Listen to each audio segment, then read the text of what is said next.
This is shocking. This is supposed to be a 3-meter swell this morning, and I don't see it. But to be fair, if I take my time and I look carefully, I'm going to try and zoom across. Out there in the back, basically between the shiny water and the dark water at the back, there's little white horses, and that means the wind is blowing out there already, and it could be a challenge. It is predicted to come later, but yeah, let's see. I'll come down again this afternoon. It'll be interesting to see the difference between now, this morning, and this afternoon.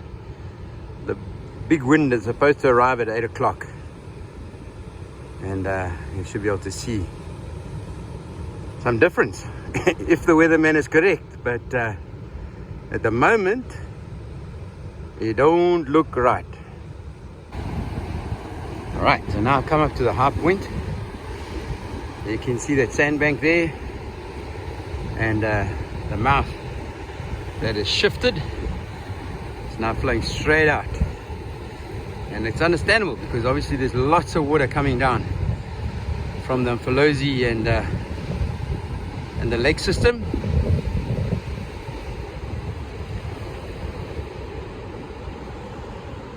And, my plan is to come down a little later at 11 on the low, see what it looks like then. But I'm kind of hoping there's a little breeze blowing at the moment, a little south one, so I think it will come. And now that I'm higher up, if I zoom across there towards Mapalan, you can see those white horses on the sea at the back there. So I think the weatherman should get it right, and if those are those monster waves that they've been talking about, threatening about, they will be very interesting to watch on a high tide. But right here in front, yeah, in St. Lucia at the moment, there's hardly a wave. You can see it splashing it right at the back there. See if I can zoom in and get it. It's Barrett from Favestad, and he's launched this morning. Alright, so it's low tide, and put a cover over my phone. Hopefully it'll help with the wind, because the wind is absolutely howling. And you can see here there's hardly a mouth, which is a little bit concerning, but I think this is the second mouth, or the original first one, when the other one is now opened a little bit more south. And the brown water is at the back there, so I presume that there is still fresh water going out.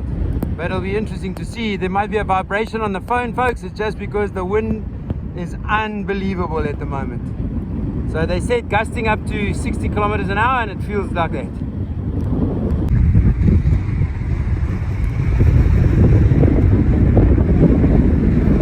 As I ride, I'm showing the channel here. As I say, the wind is so hectic, it's vibrating crazy here. But sadly, it is what it is, folks. I'm trying my best out here.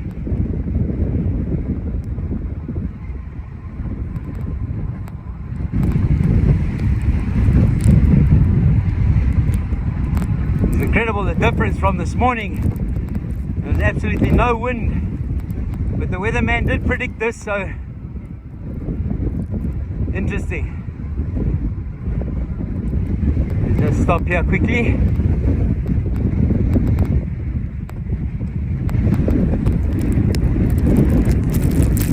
And show you what it looks like from, it's the southern end, and then down this way, northern end. So that was the second mouth, and I think I said the previous time that I think the mouth position is just going to change, and it looks like it is.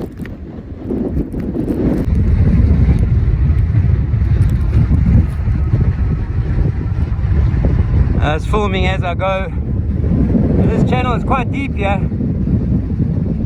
Oh, It's got quite deep into the clay bank here. You can see lots of clay. And this is where the water rushes over on the high tide.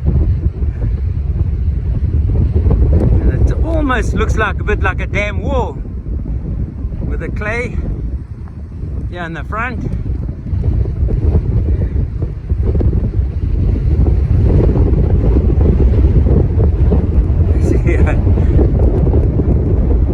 But yeah, the mouth is coming out straight out here, strong.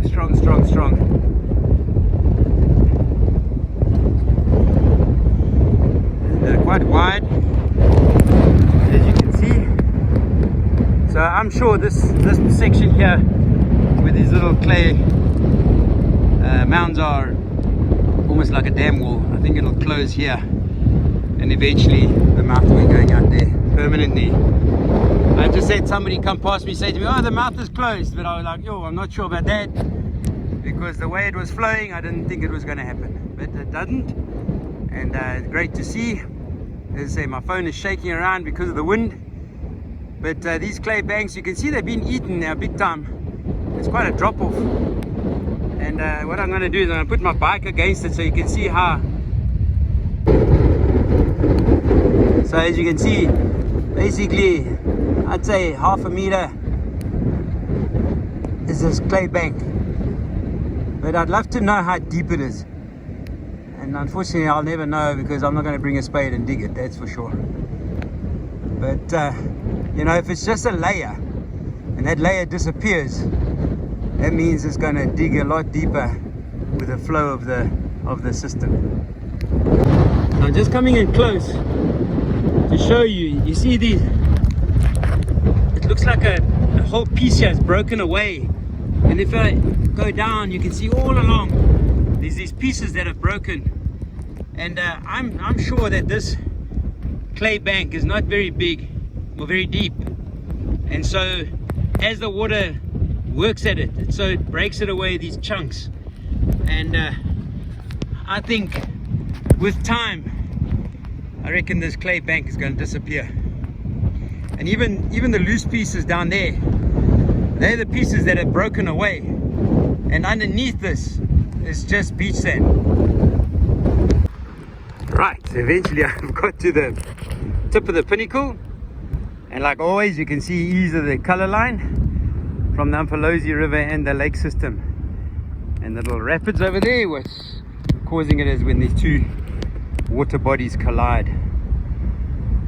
So it still looks like there's pretty much quite a strong flow of water flowing out of the lake system, although this gap here between here and the reeds on the other side is very narrow, and so this is the spot where it possibly could close.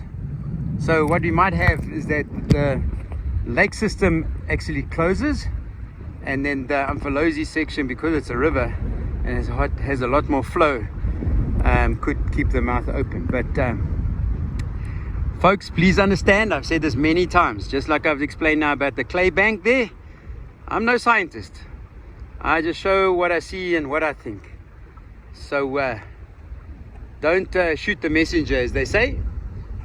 But yeah, it's looking, in my opinion, look great again. I mean, it's quite deep here, so I'd love to see. I'm going to try and come down again this afternoon. They say the swell will be at 4 meters, but I'm not sure.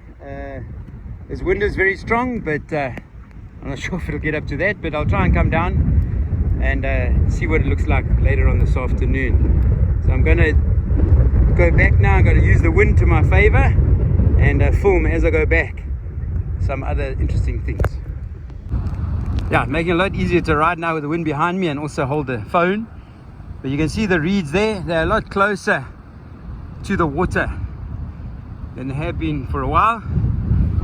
So again, if we can get the salt water over the top of this lot and into the system, I reckon it could help a lot, tremendously, and get rid of a lot of the reeds here. But I believe we're going to need a lot of salt water. But yeah, it still makes for interesting viewing, changing all the time. Great to see. Okay, let's see if I can come down this afternoon and see what it looks like on the high tide. I've come up to this stretch where the water flows over into the reeds. What I'm happy to see is that before it was just that section there, but now there's like a little reed island here, and there's another section, and I reckon it's probably about 30-40 meters wide, which is really nice to see. So the wider this is, the more seawater is going to flow in on the high tide. And I think I found the sign. Maybe I can salvage it and go and put it up top, and hopefully the guys can go and put it back where it belongs. Yes, it is the sign. All right, I'll go and remove it and take it to the top there. So I've come up to the top. Again, it gives you an indication, because my bike is down there, how big this stretch is, where the seawater rushes through. I like the look of this. Okay, the wind is blowing the camera everywhere, and from up here you can see the mouth over there, and then if I scan around, the second mouth over there. But as I say, shortly, I don't think it'll take long, and this will close, and we'll only have the one mouth over there.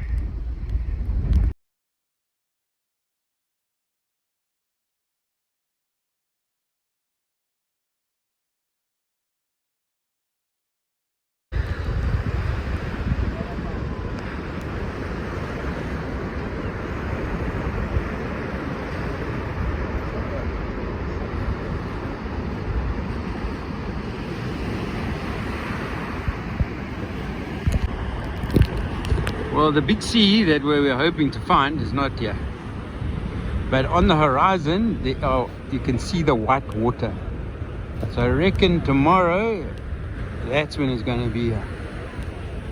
And where I'm standing now, you can see the water rushing over. My bike was down at the back there earlier. So this is a really nice to see, a really good sign. And if we could get the whole bank right from here to the other side there with seawater going in. This is how the old mouth used to be many years ago, and that would be amazing. Still a fair amount of salt water going in, but sadly too, the problem we've got is that the tides are heading away from springs. So it's not going to be as big, but if the sea is as big as they say, 4 meters with energy of 7,000, yeah, we're going to should get lots of seawater going through here. Well folks, till the next video, be safe everybody.